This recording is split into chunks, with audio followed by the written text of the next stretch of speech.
is KCIM Carroll. KCIM Sports presents the Pizza Ranch Saturday Morning Coaches Show with Sports Director Jeff Blankman.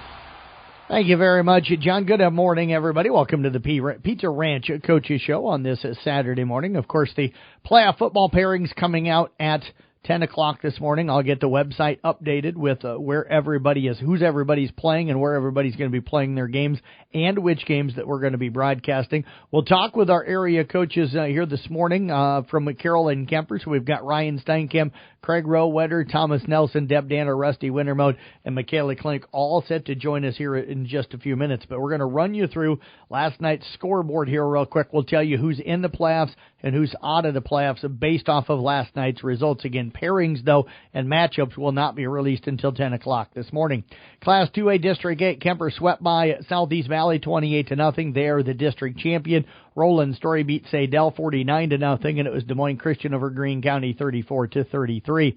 Class 3A District 1, Carroll Falls on the road at 25-6 to Sioux Center. Their chances of making the playoffs come to an end. The Tigers wrap up the regular season next weekend against Boyden Hull Rock Valley. Boyden Hull Rock Valley fell last night to MOC Floyd Valley 22-12, and it was Bishop Heelan over Sergeant Bluff Luton 34-14. Class 1A District 2, ESAC clinches a playoff berth. They beat Sioux Central Sioux Rapids 13-6. They'll be the 4 seed out of that district. Emmetsburg got by Manson Northwest Webster 54-6, and it was Pocahontas area over Eagle Grove at 12-0. Class A District 7, South Central Calhoun falls to Earlham 52-14. They are going to be the 3 seed in that district. ICAM Manning will be the 4 seed in that district. They lost in a non-district game last night to Loma 31-21, but they clinched the playoff berth when Riverside beat Panorama 62-12. It was ACGC over Southwest Valley 41-0. 8-man District 7, Arweva falls to Boyer Valley 27-20. They will not make the playoffs as the 4 seed in their district. St. Mary's of Remsen won by a forfeit over West Harrison 1-0. Newell Fonda doubled up Siouxland Christian 12-6, and Woodbine got by East Mills 68-18. 8-man District 9, Audubon clinches a playoff district championship outright with a 42-26 victory over Baxter. Glidden Ralston will be the 2 seed in that district, but they will not get a home game in the opening round. They beat St. Edmund 62-16. Coon Rapids Bayard won over Colonesco last night 34-20, but with Glidden Ralston beating St. Edmund, that knocked the Crusaders out of the playoffs. They did not get an at-large bid. And Collins Maxwell beat East Union again by a final last night of 22-16. We'll step away, take a break. Ryan Steinkamp, the Kemper football coach, sent to join us next right here on the Pizza Ranch Coaches Show. Score big when you come on down to the Carroll Pizza Ranch to dig into the country's best chicken, piping hot pizza, and their fresh salad bar. They're open to serve you all your Pizza Ranch favorites from 11 to 8 on Fridays, Saturdays, and Sundays, and Monday through Thursday from 11 a.m. to 2 p.m. and 5 to 8. Get their famous buffet your way, where you can request your favorite pizza. Everyone wins at Pizza Ranch, just off Highway 30, downtown Carroll, open 7 days a week. Whoa, that's good. Do you want a job that grows your community while improving the world? A job that presents you with new challenges and offers competitive pay? Do you want a job that is more than just a job? Hi, this is Emily McDermott, Administrative Coordinator at Poet Bioprocessing, and we are looking for innovative, hardworking thinkers and doers who are excited about changing the world for the better. To check out our current open positions, read the job descriptions, and apply online, please visit poet.com/careers. Join the Poet community, where we are one team, one Poet. Poet is an equal opportunity employer. Here on the Pizza Ranch Coaches Shows, we're talking Kemper head football coach Ryan Steinkamp. They pick up a hard-fought 28-0 victory last night against Southeast Valley, clinching an undefeated run through the district and their 6th win in a row. Coach, congrats on both of those. That's impressive to win 6 in a row and to go undefeated in your district. Thanks, Jeff. Appreciate that, too. All the credit goes, the assistant coaches and those guys and the players that, they're the ones out there playing their butts off. So that was great. I'm really happy for them. You and I were chatting here before the show this morning, and you told me that you knew that Southeast Valley was big, they were physical, and that they wanted to come in and run the football. Were you surprised at all on how well they actually did move the ball against you guys, especially on their first couple of possessions in that first half? Yeah, it was kind of, they're getting 2 yards, 3 yards, but, that's, they're kind of how that's what they want to do. And, defensively, you're not mad about it, but it's like, man, they had a lot of good third down plays, and then they bounced it. And their running back 34 was a tough dude. He runs hard. Just watch him run film and see him live. He's a good back. You mentioned the third downs. That's been something Doug Wandiger brought it up during the broadcast last night. There's been times, as good as your defense has been this year, and it's been really, really good, that sometimes you guys give up some third downs. Is that a concern for you guys heading into the postseason? No, not entirely. I mean, our team makes plays sometimes too. We definitely want to get off the field on those third downs. We always call those money downs. But something we got to watch film and get better at it. And I think sometimes we maybe get our eyes in the backfield. We got to make sure each guy's in their assignment on those plays. What adjustments did you guys make as that first half went on, and then at the halftime against their run game? They didn't score on you, of course, winning 28-0, but a 15-play drive mainly on the ground on their first drive, and then they had another long drive, their second drive, a sack, a penalty, and then just some good defensive plays kind of forced them to turn over on downs their first two possessions, but they were finding some success against you guys. What did you guys adjust to, and what did you guys see from them different maybe than what you expected coming into the game? Our outside backer guys they're dipping in a little bit. So that's how they is. Their wing backs are getting to them to make sure that they're getting their shoulder square and forcing. They've got upfield a little bit too much. You want to blitz them, but sometimes if those runs, if you blitz and you guess wrong, you create seams. That happened a couple times. That's on coaches. A couple of those are on coaches. We shouldn't have done that. You kind of get tired of them chunking you. They got to get some pressure. And you guess wrong sometimes. And then I was just talking to kids what they saw out there. They're always really honest and stuff with us, what they see, what they like, and things like that too. And we got a good relationship with them, but they know that if they see something they wanted, they got to go there and make plays, and they did tonight. What did the kids relay to you guys that they were seeing out there? Some of their tackles are getting to us a little bit, getting blocked down. So we widen our DNs a little bit, and then we make sure we put our interior guys on the guards. They're pulling their guards a lot, so we got them in their hip pocket, and that helped clog things up a little bit. Did look like the middle linebackers were getting some pressure up the middle last night. What did you see there, and how are you guys able to kind of get, Kent and Tate and those guys through the middle so quickly again? Those guards pull those guys. They're not very big, but they're fast, and it's kind of not really a blitz. Kind of they know when they see those gaps. We talk about clear and cloudy. If it's clear, we go shoot it, and they did. And sometimes that number 34 is fast, so he's coming downhill. Missed a few times, but then they're able to corral him quite a few times though too. Coach, offensively scored on all three possessions in the first half. The first one was a nice drive. I think if I remember right, 45 of the 55 yards or 41 of the 55 yards on that first drive came on the ground. Really able to, I thought, establish Case and Pierce early in the game. What was the mindset? What was the game plan offensively for you guys going in? We knew the weather. We had to be able to run the ball. So, we worked on that a lot this week, too. Last night's practice, Thursday night was great, just getting the wet ball and stuff in, security.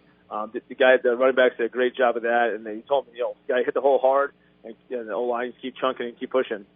What did you see from the O-line, and where have you seen that O-line grow as the year's gone on? It's just them being physical and confident in it, So keep pushing the pile. Don't be a spectator. Be part of it. Coach Murders, one of our line coaches, kind of always says, "Don't be part of the tackle," and they keep pushing. And the running back scored a few times, and that was great to see. Yeah, Brock Bading finishes off that first drive with a 1-yard quarterback sneak into the end zone. Is that something that's been really effective for you guys this season? Because the times I've seen you guys have been able to get that sneak with your quarterback pretty well.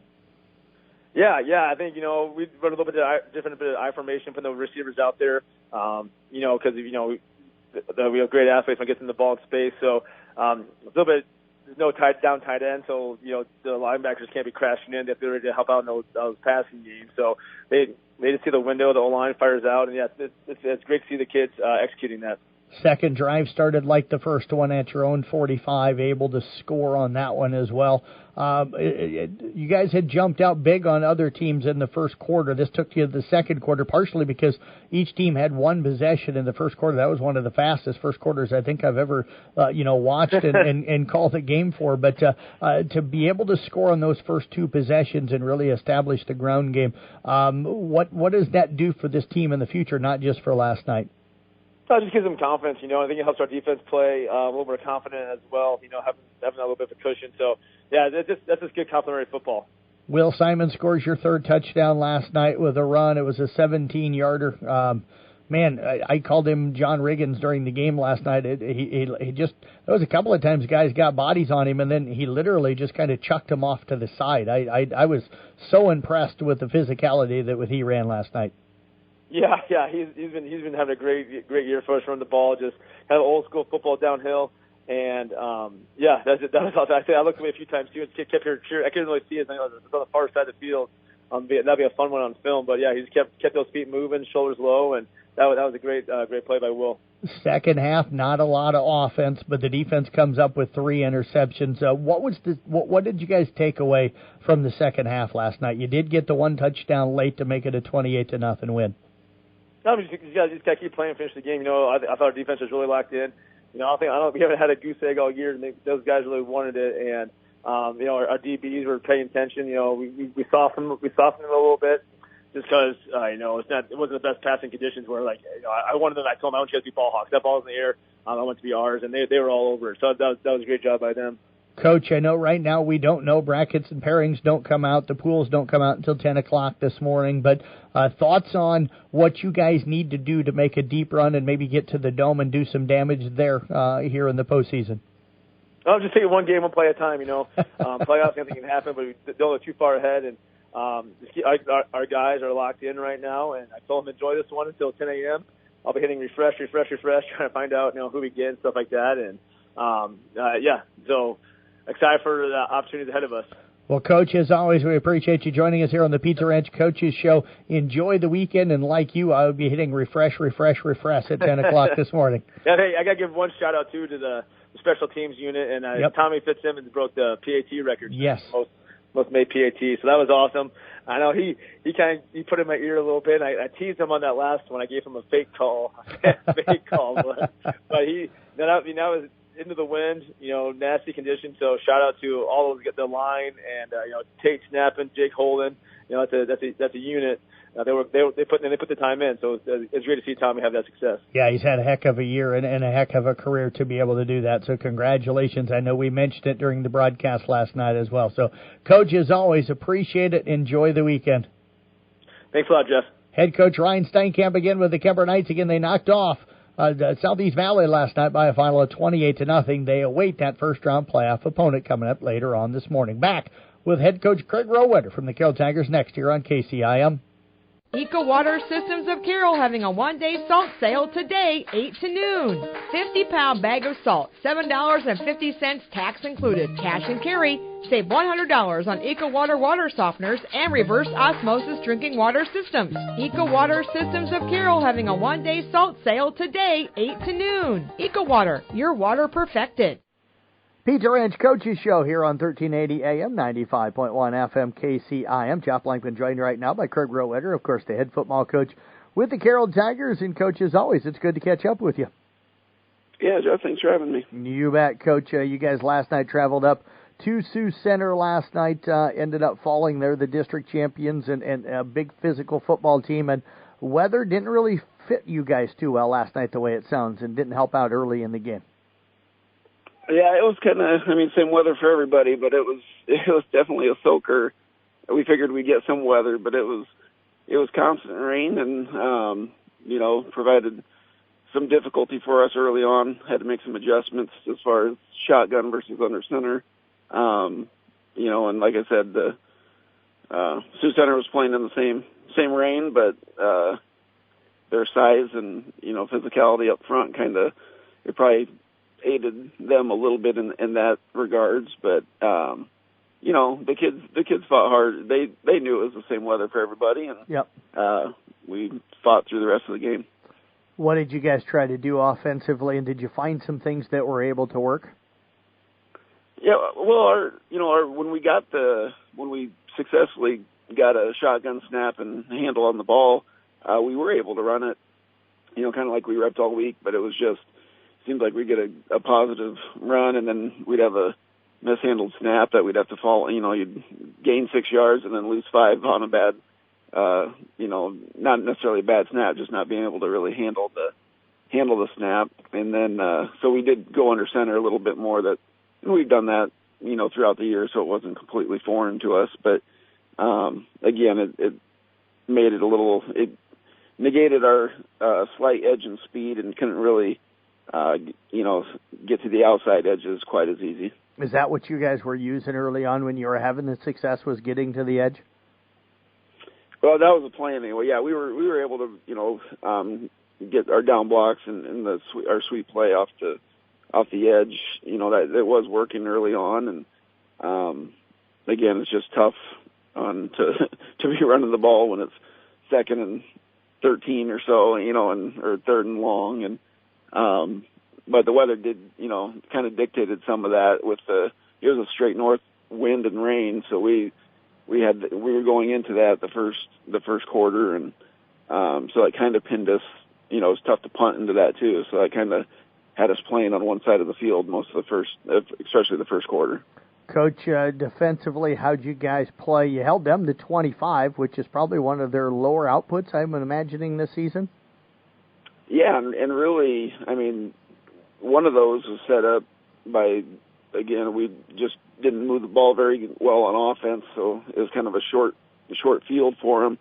But then we had them in the 3rd and the 4th down situation, and we just kind of missed one of our, let the middle open on our receiver, just kind of missed a tight end. And then another one we were right there. I don't want to say a jump ball, but it was, right there. So it was I thought defensively we played physical and right there with them, and I'm sure the weather, dictated a little bit of what they could do too. But yeah, I thought defense played well. And I'm not, outside of Sioux Center's game with West Lyon, I think it was one of their lowest offensive outputs. Coach, how were they able to move the ball, and how were they able to get their points in the first half? We didn't really give up any long runs. Or the chunk plays that they had was just kind of a quarterback scramble, and we had a missed tackle, and he kind of spun the other way, and because we really did a nice job holding the running backs in check, and a couple pass plays where besides the one we had guys there, but that's kind of what they did offensively. What was the message to the guys at halftime, and how did the second half? How did you feel like they responded there in the second half? Well, we talked about some adjustments if we thought we were going to be under center a little bit more. We actually put a third tackle into the game instead of a tight end, just to help. If we're running the ball or forced to run the ball, then we just got a little bit bigger body in there, and then right after halftime, there was a slight pause, so we actually had a dry football for a little bit, and did get back into our base stuff, and that's how we moved. We did move the ball right down, and right at the end of the third quarter, and then punched it in for our touchdown right at the beginning of the fourth, and then sure as the second wave of the rain came pouring right through, and we were back to where we started. Yeah, take me through that drive, and then the 1-yard touchdown run from Carter Essick. How were you guys able to get down there? Just, again, our run game with our sweep play, and we did have a nice completion down to Peyton Wardell. Again, he came in back in when we were kind of running our base set of offense. He was back in at tight end, and Carter did a nice job finding him open right down by the 4-yard line, I believe it was, and he got knocked out at the 3. And then we tried running a little quarterback sneak, and they with all their size, they pinched both A's and B's, and so that we just ran it a little bit wider, and then Carter kept it right off to the edge for our touchdown. Coach, what do you guys take away from this? You got another regular season game coming up next week, but what can you guys take away from this game tonight? I told them at the end of the game that's kind of where we want to be, as far as their position, winning the district last night, and just the physicality that they play with. I thought, and they were all outside of one starter on each side of the ball. They were all seniors, so they kind of had that experience last year, and which set them up for their success this year, I believe. And we got one, like I said, our seniors have been great leaders all season long, even despite not the amount of wins that they, probably envisioned when we started. And so it'll be a great opportunity next Friday on senior night to get those guys, not out with a win and not I said, unless you're going to win the whole thing, there's not too many at this point in the season. Not too many teams get to end their season on a win. Absolutely. What are you looking at with that matchup with Boyd Hull Rock Valley next week? I know they've been struggling most of this season. Yeah, on the record-wise, they don't. It looks like they've been struggling, but when you dig into the stats, their quarterback is putting up video game numbers in the passing game. I just think they're struggling to, once they get in close, I think teams have been able to kind of buckle down and stop them from scoring a whole lot, but their quarterback leads their district in yardage and passing, and I think they have the number one receiver as well. So our secondary is going to be tested again, and hopefully we can get a good pass rush on that. On the flip side, I think last year we had a lot of success running the ball against them, and kind of keeping the ball out of their hands. So that'll probably be the initial plan of attack. As you got soaked tonight, I heard you talking to Nick, on the New Way Auto Group scoreboard show last night about having a change of clothes ready to go. Did you bottle up some of that weather and rain and bring it for the game this coming weekend, as that could help? I think it would help. I don't think the fan base would really enjoy that, but it would probably slow down the passing game. I don't know if I'll throw that one out there or not, but I'm sure we won't get sunny and 70, but we'll aim for somewhere in between. Well, I did hear, at least on my future cast, says sunny and 61 during the day and a low of like the upper 40s, but no rain in the forecast. So.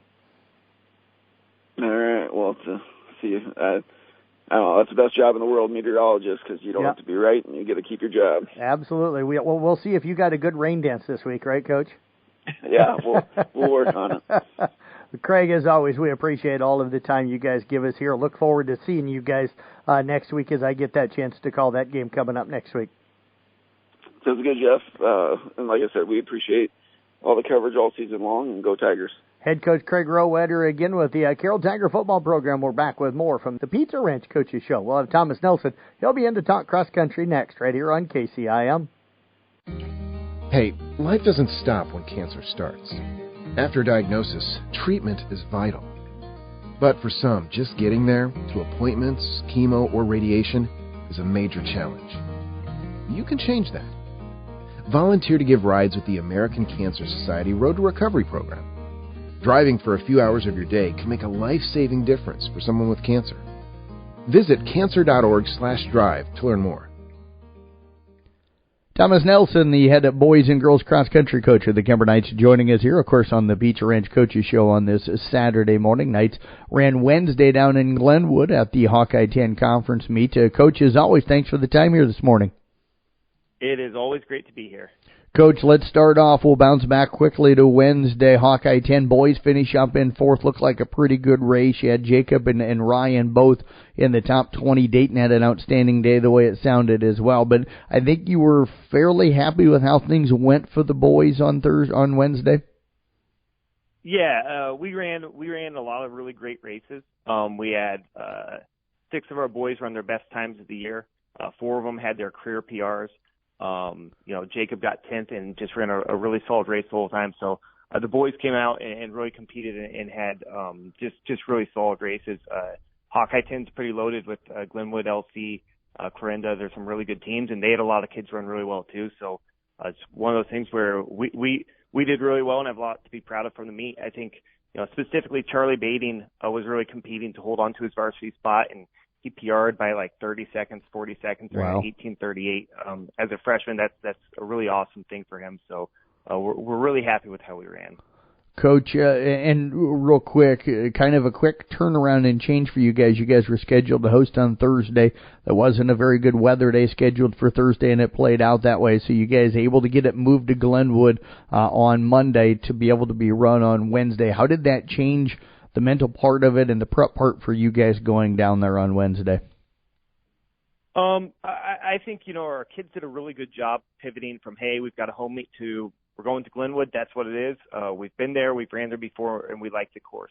Glenwood does a great job hosting the meets, and it was really nice of them to be able to help us out and be able to get that meet in, because the way the weather was on Thursday, we wouldn't have been having it here.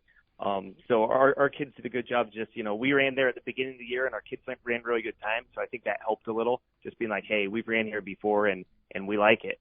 So I thought they did a good job of coming and showing up mentally prepared. And the girls, they would finish 7th overall, but Marie Day, another top 10 finishing in 6th. And you said Addie Davis had a really good day. Julia Canny continues to kind of come on here late in the season. How did you feel like the girls ran on Wednesday? Girls had a really solid day, too. Marie and Julia both ran their best times of the year. Marie got 6th and just looked really strong for the entire race. I thought it might have been her most complete kind of race of the year. Just got out in great position and just finished really strong too.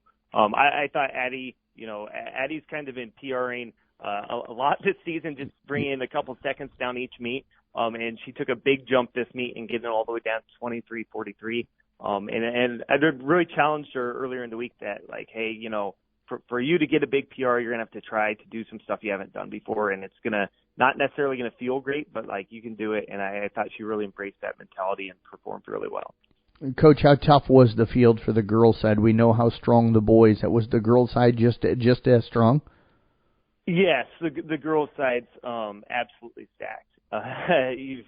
Glenwood and Harlan are always really solid teams. Lewis Central's really coming on strong at the end of the year. They've got a couple really young runners who did a great job, and then you've got Atlantic there too. So the competition's definitely really strong, and I thought our girls really held their own though. And was really happy with the 7th place finish. Pairings came out this past week here for regionals where you're going to be heading for state qualifying. The assignments, little shocked. I will admit when I first looked, you guys head to Winterset. The reason I was shocked is, especially on the boys' side, they 3 teams ranked in the top 10, all going to be there along with you guys. So I thought maybe they would spread things out a little bit. Your thoughts on when the pairings or the regional assignments came out and what you thought when you saw them, and what's the plan for you guys? Our plan is basically to have everyone go and try to run their best race to finish the season. It's kind of like the Hawkeye 10 meet. We would have loved to get 3rd. But the kind of cool thing about cross country is you can have a really good day and have a really successful day, but other teams can too. And so I thought, like I said, we ran really well at the Hawkeye 10. If everyone goes and if we get 4 PRs again at this next meet, and I'm going to be really happy. I think Ryan and Jake specifically, they're definitely going to be gunning for individual qualifiers. I think Dayton and Fletch, with kind of a new rule change where you have to get 5 individuals qualified. They've got an outside shot to really compete and try for that 5th individual spot if it falls 15, 16, 17, somewhere in there. But our biggest thing is going to be focused kind of just on us and, hey, like mentally, we've had a couple really good races in a row. Go finish the season. Go run your best possible race and go try to get a PR. And on the girls' side, sounds like Marie has a really good shot, and a couple of other girls maybe be able to slide in as well. Yeah, Marie, I struggle to find many meets, many districts you could go where Marie's not a solid top 15 runner. Whether it's a 5, 8, 10, wherever. I'm really confident that Marie, with the season she's had, is going to go find a spot and get herself back to state again. I think Julia Canny, if she can really push up there and try to get in the top 15 and just try to hang there for the race, she's kind of got an outside shot just like Fletch and Dayton on the boys' side. We just got to go and compete. And everyone else, just go run your best possible time. Go finish the season on a high note. Coach, I get the sense as well that the new changes onto how many qualify and the way they're looking at it was a really good decision and a good change. Yeah, I think it's a really positive thing. They basically, I said when they made it, it's to protect individuals who are state worthy if they get put in a district where that's just absolutely loaded. And, on both sides, we've got a lot of top 10 teams in our districts. So I think the rule kind of is built for a district like ours. And I think that's really cool for the state to make that change. What's the practice schedule for you guys Monday and Tuesday to get ready to head to Winterset on Wednesday? Monday we'll do just a little brief race pace, 500, 800, 500 sort of work with same thing we did last Monday. So it helps us kind of build the habits, and kids felt really good after it. Tuesday we've got our just regular pre-race meet. We got a team meal, and we'll have our entire team, our middle school, our JV, everyone's invited to that. And then Wednesday, we'll leave school kind of early again and get at it, and hopefully do as well as we did this last week. Well, Coach, as always, we appreciate all of your time. Congrats on a terrific season so far, and I know things aren't over yet, so best of luck coming up down at Winterset on Wednesday, and we look forward to seeing you guys up at State. Thank you very much. You bet. Head coach again, Thomas Nelson with the Kemper Cross Country teams. We're back with more of the Pizza Ranch Coaching Show coming up next year on KCIM. Score big when you come on down to the Carroll Pizza Ranch to dig into the country's best chicken, piping hot pizza, and their fresh salad bar. They're open to serve you all your Pizza Ranch favorites from 11 to 8 on Fridays, Saturdays, and Sundays, and Monday through Thursday from 11 a.m. to 2 p.m. and 5 to 8. Get their famous buffet your way, where you can request your favorite pizza. Everyone wins at Pizza Ranch, just off Highway 30, downtown Carroll, open 7 days a week. Whoa, that's good. This Saturday, it's Fall Discount Day at Baumgars. That means 17% off almost everything that isn't already on sale. Baumgars has even extended their hours so you can't be late. Open all day from 7:30 to 8. It's one of the best shopping and savings events of the year. Save on everything you need. This Saturday only. Family owned for over 75 years. We'll always have what you need when you need it at Baumgars. We're back here at the Pizza Ranch Coaches Show talking at Carroll Girls Swimming right now. Deb Danner, of course, the head coach, is joining us as they wrap up. I know they're a busy week, got some more busyness coming up for them here. But, Coach, appreciate you joining us here today. And I tell you what, glad to catch up with you again after a couple of meets this week. Yeah, it's good to be here. Let's talk the meet earlier this week on Tuesday night. You guys finally get a host one. It wasn't at home, but you were at least a home meet. It was over at Denison/Week. You took on a really solid Sioux City ball club and ended up falling in that one. But how nice was it to even though you were on a bus in the Suburbans, to not have to travel so far? Yeah, it was really nice. We got home at a decent time. My girls got home at a decent time. So, they had school the next day. So I liked that they could get home early enough to get some homework done and all that. It's nice to be closer to home for a change. And you guys have another one coming up next week over at Denison as well. We'll talk about that. It's on Tuesday here in just a little bit. But what stood out for you about the way the girls swam Tuesday over at Denison against Sioux City? Yeah, they did a fantastic job against Sioux City. Sioux City, yeah, they're a big team. They're stronger than we are.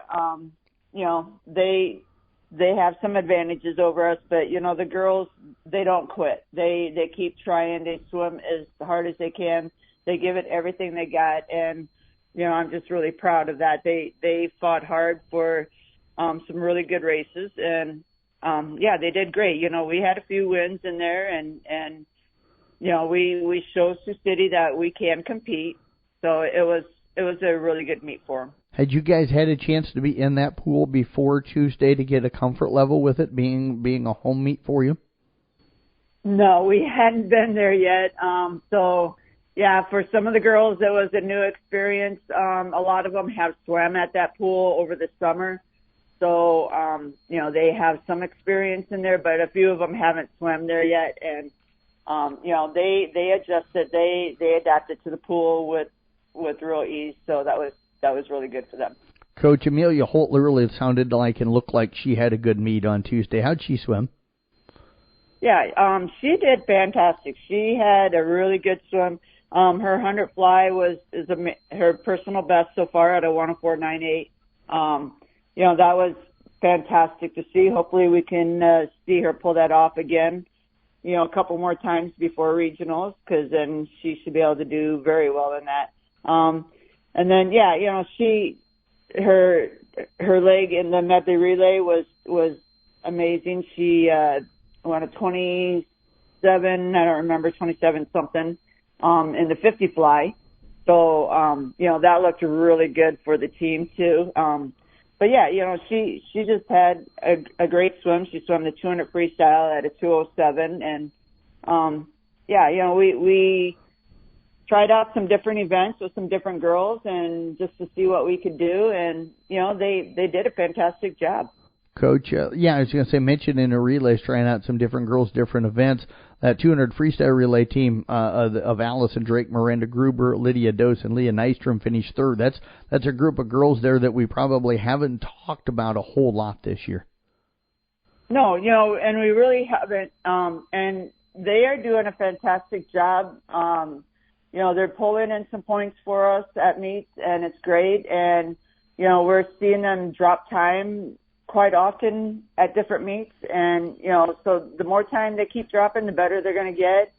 Next year will be a whole nother game for them. They'll be ready to really swim and compete. And, I'm excited for them. And, they're doing a great job. And they're not our top finishers, and we tend to not talk about them as much, but they do a fantastic job. Like I said, they're dropping time. They're getting better and better all the time. So I'm just really proud of that. Coach, we'll bounce back quickly to last Saturday. The girls went to the Johnston Invite. You and I had chatted last Saturday morning that this is about like competing at the state tournament. You had some of the elite teams in state there, including, I think, number 1 ranked Waukee. How did you feel like things went last weekend, and what did the girls take away from it? Okay, so it was a little rough for them, with them not being able to place higher like they like to do. But they're learning. They kind of got a little preview of what regionals will be like, what state will be like. So they got to see all that.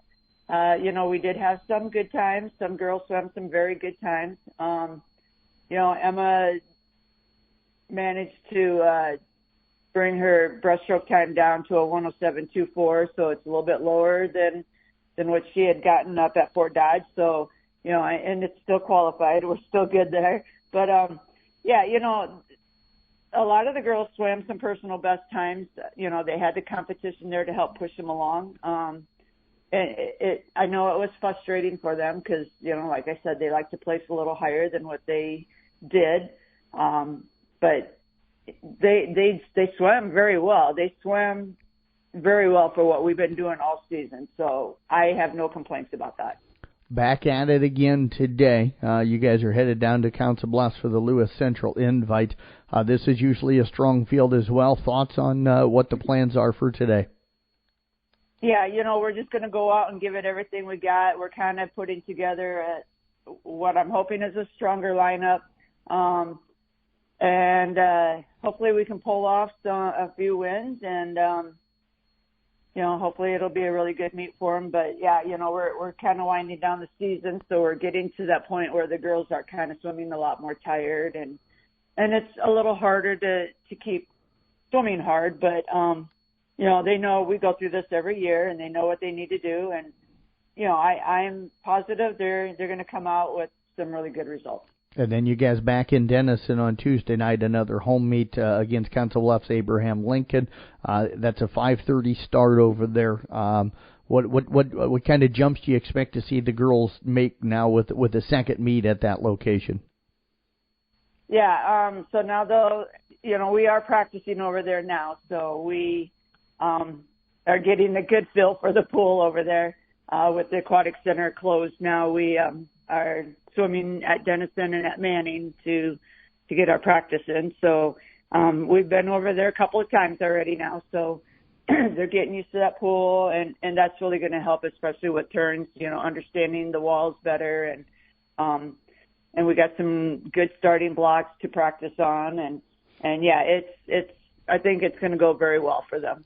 And one last thing, Coach, state qualifying assignments came out. You guys are going to be heading Saturday, November the 4th, to Ames. We'll have more time to talk about this later in the month, but kind of your initial thoughts on heading to Ames to qualify for state.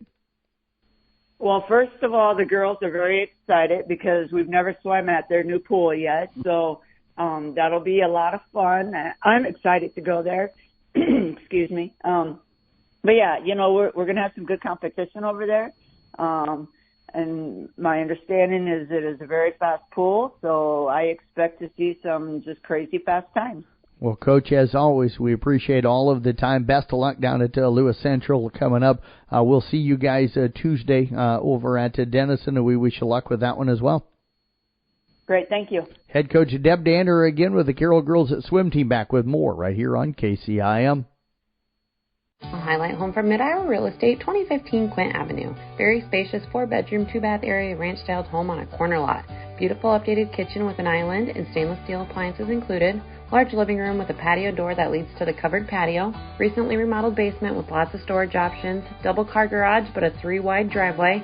Great woodworking throughout and great curb appeal at 2015 Quint Avenue with a price of $258,000. This is Holly Schreck with another quality offering from Mid-Iowa Real Estate. Take your tour at midiowateam.com. Back here on the Pizza Ranch Coaches Show on this Saturday morning, talking at Kemper Volleyball as head coach Rusty Wintermote joins us here today as the Knights go 2-0 this last week. And, Coach, as always, it's good to catch up with you. You know, it is a blessed morning. It's beautiful out here. It's no rain right now anyway. But, again, it's another weekend. I get to go spend some time with a grandchild, so it's always a good Saturday, Mr. Blankman, when you get to do those. Yeah, absolutely. I know last weekend you had that freshman in the JV tournament. The JV tournament that was there at Kemper, so you were busy all day. I saw you all day long in the gym, so glad that you don't have any of that today. But you wrap up the regular season. It's so hard to believe that we're talking about the regular season having wrapped up. But you guys traveled twice this week. Tuesday you went down to Harlan, got a nice 3-0 sweep there. Maybe a rough first set. We kind of joked around a little bit, 10 days off, a little rusty in that first set. But Thursday night went up to Sergeant Bluff Luton, an even longer road trip, but came out of there with what looked like even more an impressive a victory. Well, we knew after 10 days layoff that our goal was just to improve each match going into regionals, and I felt we did that against Sergeant Bluff Luton. They are a very scrappy defensive team, and any coaches I talked to, but they really proved that. And what I told the girls, I said, let's take this match like it's playing Ridgeview, like we're playing in the regional final, whoever it may be. We have to be accountable for everything we do. We have to be accountable for our efforts. But just don't get out hustled. And you know what? When you don't get out hustled and you work hard, the game will improve. Is it going to be perfect yet? No, I don't want it perfect until we get that opportunity later on. So just go out and play hard, let the ball happen, and just enjoy each other's company, because we're coming down to the end of the season, and we need to grow together again. This is our second season. This last week was what we called our beginning of our second season because of the layoff. And as Boz put it, let's go back out and just start to prove ourselves to everybody that we are who we are. We're good. We're a good Kemper volleyball team. Coach, I remember talking with you Tuesday night after the Harlan matchup. You mentioned that you wanted to work on touches and blocks for the Sergeant Bluff Luton. And as I was digging through the stats and stuff that you sent me on Thursday night, it looked to me like that improved. Like, were you happy with the number of touches and blocks you ended up getting Thursday night? Was not happy in the first game, but that was the first game that they really challenged us, the Sergeant Bluff Luton. They did a nice job of moving it around. Their hitters were hitting over the top of our block, so it just felt like we were going up late. And so about halfway through the first set, we just talked about it. Here's who they're going to set to. Here's the high percentage of who they're going to go to. And sure enough, they did that, and the girls just kind of listened. And we brought our block in because they weren't going line. And we just did a better job of timing our touches and blocks as far as going up. They were catching us either going up late or that old thing coming down as they're swinging, which allowed them to hit over the block. So timing-wise, they did a great job about halfway through the first set and through the remainder of it. I mean, I was really, the most part I was very pleased with and enjoyed seeing on the stats is how it got mixed between all the hitters, all the blockers. It wasn't just Brianna and Franny getting them and Olivia chipping in, but you had Casey and Aubrey and Lauren bringing in a good block or a wall. And so the girls did a nice job of communicating on the floor after our timeout about going up together and timing the jump. So I was pleased in the end, especially seeing the stats, but worried when we first started out that they were getting too many free shots between our block or just over our block.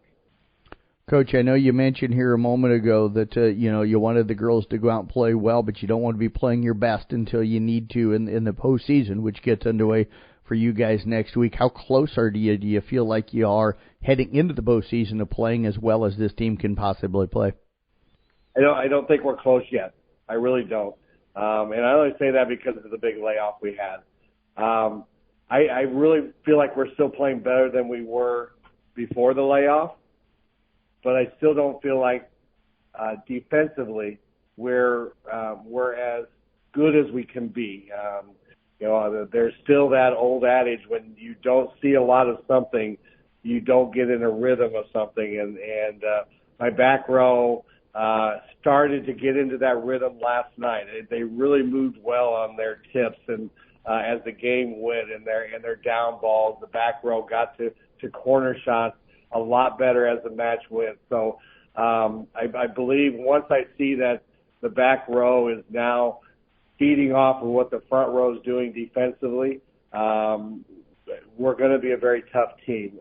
Offensively, the stats are showing it. The kids are, the Elsa and Carson are doing a great job of mixing the ball around to the hitters, which for us is always a plus because I feel like when you got a number of hitters, the offense will always come. But I would like to see us improve as a defensive team. And the old thing they always do say, football teams and basketball teams always say it, defense wins championships. And to a lot of points, that is true. And so I would like us to continue to work on that mentality. We did in practice on Friday. We're going to work on that on Monday, Tuesday, work on that mentality of the championship has to be won by us playing defense. The offense will come because you guys are good athletes. Coach, you guys to get the winner of a match Monday between Lawton Bronson and then Maple Valley Anthenoto Charter Oak Ute. Are you guys going to get the opportunity Monday to get a lot of the girls to be able to go, or is it going to be keeping them back in town and kind of more focus on practice for you guys Monday? Well, the girls were talking about that, and I said, kind of like last year, I said, if you want to go, that's certainly up to you. I said, well, I'm going to find enough video for you to watch. It could be a late night. It's a little over an hour to get up to. I think it's at Maple Valley, I think. It may be, if we get enough video, I may just ask them to just stay home, get some rest. But again, they're competitive enough. There are quite a few of them that want to go up there and watch them. So I'm not going to stop them. But I'm also going to give them plenty of video that they can watch. But like we discussed the other night after Sergeant Bluff-Luton, we can go watch a lot of video and watch a lot of teams. But you know what? It ultimately comes down to let's worry about us. And if we worry about us and work on those successes, this team is going to start to blossom again. Well, Coach, as always, we appreciate all your time. Enjoy the grandchildren this weekend, and we look forward to catching up with you next Wednesday. All right, Mr. Blankman, again, thanks for everything you guys do at the radio station, and it always is a joy to visit with you on these Saturday mornings. Head coach Rusty Wintermote joining us again here on the Pizza Ranch Coaches Show. Back with more right after this on KCIM. Listen Monday mornings and afternoons for the ICAM Manning Minute. We'll be talking to the students about what they're doing and learning every week. The ICAM Manning Minute, proudly brought to you by Next Gen Ag Supply in Templeton.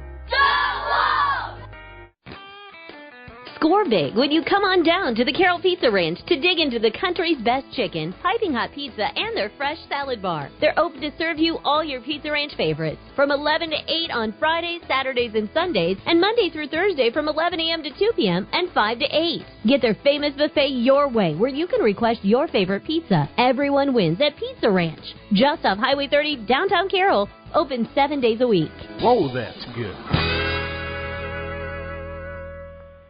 We're talking here this morning on the Pizza Ranch Coaches Show. Michaela Klenk, the head volleyball coach, of course, with the Carroll Tigers. As always, Coach, appreciate you joining us here today. Yeah, good to talk to you again. Coach, you guys winding down the regular season. Hard to believe postseason starts for you guys on Tuesday. You're going to be hosting Denison Schleswig. We talked a little bit about those postseason regionals last week on the show here, but wound up the regular season last week. You guys took on a third-ranked ADM ball club that came in, and as always, as we've talked about a lot this year, that Raccoon River Conference, it seems like everybody is really strong. Yeah, yep. It was really good to play ADM. It was good to play such a top-tier team, especially right before regionals, so we can really work on our game. Yeah, you guys, if you advance past Denison Schleswig, you would get number 2 ranked Indianola on the road. To see that kind of level kind of helps prepare you. What did you see from your girls against ADM, and who and what stood out for you? Yeah. We knew ahead of time they were going to be tough. I mean, they're ranked 3rd. They just have all around really great hitters. Their defense is great. And us coaches were really proud of them and how they didn't just let up. I think we progressed every set, and made those changes that we needed to. Obviously we still lost, but we were just super happy with that they were, adapting to the high level of volleyball. Coach, did ADM, you said they challenged you, was it mainly at the net with their defense, or was it they just one of those teams that doesn't block a lot, they just don't let anything hit the ground? I think a little of both. I'm pretty sure one of their hitters is one of the top blockers in the state. They did put a lot of pressure on us at the net, all 3 positions. And their defense was pretty scrappy, too. It looks like Molly Feld and Amanda Wardell swung pretty well. Feld actually hit 308 on the night. What did you see from her, and how has she continued to grow here in her senior year at the net? Yeah, she just continually progresses. Just last year, she just played JV for us, and she just really wasn't very consistent. We've really been working on her swing this year, and she's just, that consistency is helping her out tremendously. We talked a little bit about Amanda Wardell last week. She has really had a nice sophomore year for you. 4 blocks for her, 4 out of the 8 you guys had the other night. How was she able to do so well defensively at the net? Yeah, she's just quick. She anticipates super well, and she just jumps out of the gym, and she's just a natural athlete. Coach, with the regular season wrapping up with that matchup against ADM on Tuesday, what was the focus for you and for the girls, Wednesday, Thursday, Friday, and are you going to do any practicing throughout the weekend to get ready to go for Denison Schleswig on Tuesday? Yeah. Wednesday we watched some film. We're working on getting our conditioning where it needs to be, so if we need to go 5 sets, we're going to be strong there. And then really working in on honing our skills so we're peaking at the right time. Back in the middle of September, you guys did take on Denison Schleswig. You picked up a nice victory that night, knocking them off in 4 sets. What's the difference that you've seen from your team since that matchup, and how do you feel the matchup looks on Tuesday night? Yeah, I think compared to that game, we're a completely different team. Caitlin Aiden was in that game, and we unfortunately don't have her. Olivia Roetter is at middle. We have Morgan Roberts and Emma Kuhlman on the right side, and now we've got Analia, a freshman, on our outside, and I think we're just meshing so much better than we were at that point in the season. And I know Denison has made some changes as well, so I really like our odds, but we know Denison is going to be tough. So, and it seems like this has almost become a tradition that you guys in Denison meet up in the opening round of the playoffs. I'm trying to look back in my brain, and you can probably correct me. Have you guys faced Denison pretty much every year since you've been the head coach in the opening round? Since I've been head coach, at least, yeah. We've faced them every year, first round. Do you like that, or kind of completely off base a little bit here? Would you like to see things changed up a little bit, at least in that opening round? It'd be nice for something different, but at least we know what to expect now, I guess. So play Denison first round, so we aren't completely coming out of the blue. How do you like having that matchup coming up at home as well? Second time you get to play them at home this season. Yeah, that's nice because I think our crowd, the girls just feed off of our crowd, and we have a very loud crowd, and I think that helps us out in games. So just that support will give us that extra oomph we need. Looking back at that first matchup a little bit, it looks like Addison Inman had a really pretty good game against you guys that day. What do you guys do defensively to try and slow her down a little bit this last time? She had 15 kills that first time around. Yeah, and continue, like when we have been watching film, we know that they're going to go to her. They're going to feed that pony. And so I think we'll know what to expect. We know that we have to have a blocker on her at all times, whether she's in the front row or the back row. Well, Coach, I tell you what, I'm looking forward to getting back out there and seeing you guys again coming up on Tuesday night and then following you hopefully down to Indianola on Thursday night. So appreciate you joining us here today. Enjoy your weekend. I think you get a weekend off of volleyball, right? So hopefully you can enjoy that. Spend some time with the family, and we'll see you Tuesday. Yeah, thank you. See ya. You bet. Head coach Michaela Klink again with the Carroll Tiger Volleyball Program. Back with more from the Pizza Ranch Coaches Show coming up here on KCIM. Let's glow crazy. Get your neon shirts out every Friday and Saturday night for disco bowling at the Carroll Bowl. Bring your friends and family for a night of fun. Plus, you don't have to worry about the food or drinks. Carroll Bowl has you covered. Make plans today. Disco Bowl this weekend at Carroll Bowl. Back to wrap up the Pizza Ranch Coaches Show on this Saturday morning. Thanks to Ryan Steinkamp, Craig Rowetter, Thomas Nelson, Deb Danner, Rusty Wintermote, and Michaela Klink, all for joining us here on this Saturday morning. And thanks to you for joining us out there as well. And again, playoff pairings, playoff matchups for football won't be released until 10 o'clock this morning. Keep an eye on our CB Sports Network website and social media sites. As soon as I can figure out all of the matchups and where we're going, I'll get all that information out there for you. So hopefully it'll be fairly quick this morning. But I know next week we'll have the Carroll game, we'll have the Kemper game, and one other game covered for you. And again, you'll find all that information at sports.1380kcim.com coming up a little bit later on this morning after 10 o'clock. And then, of course, on the CB Sports Network, Facebook, and at Twitter pages as well. Local sports coming up for you today in volleyball. South Central Calhoun will be at the Winter Set Tournament. Arweva, Coon Rapids Bayard, Glidden Ralston, and Peyton Sheridan are at the Rolling Valley Conference Tournament this morning. Arweva takes on Peyton Sheridan at 9 o'clock. The winner will play Hoosier Valley next. Glidden Ralston takes on Coon Rapids Bayard at 10 o'clock this morning. In cross country, South Central Calhoun and East Sac go to the Twin Lakes Conference meet up in Alta today. IK Manning's over at Missouri Valley. And in girls swimming, Carroll heads down to Council Bluffs to the Lewis Central Invite getting underway at noon today. Thanks again for tuning in here. Don't forget you can get all of last night's audio games rebroadcast. That's on the Listen to Past Games. Player of the game photos are up on the social media sites and website. Video broadcast from last night's Kemper game up on the CB Sports Network YouTube channel. We've got a full statewide scoreboard with the local districts up top. And then, of course, we've got the statewide scoreboard after that as well. And we'll have recap stories coming up on the Brinks Exterior Sports Report coming up tomorrow. Have a great weekend, everybody.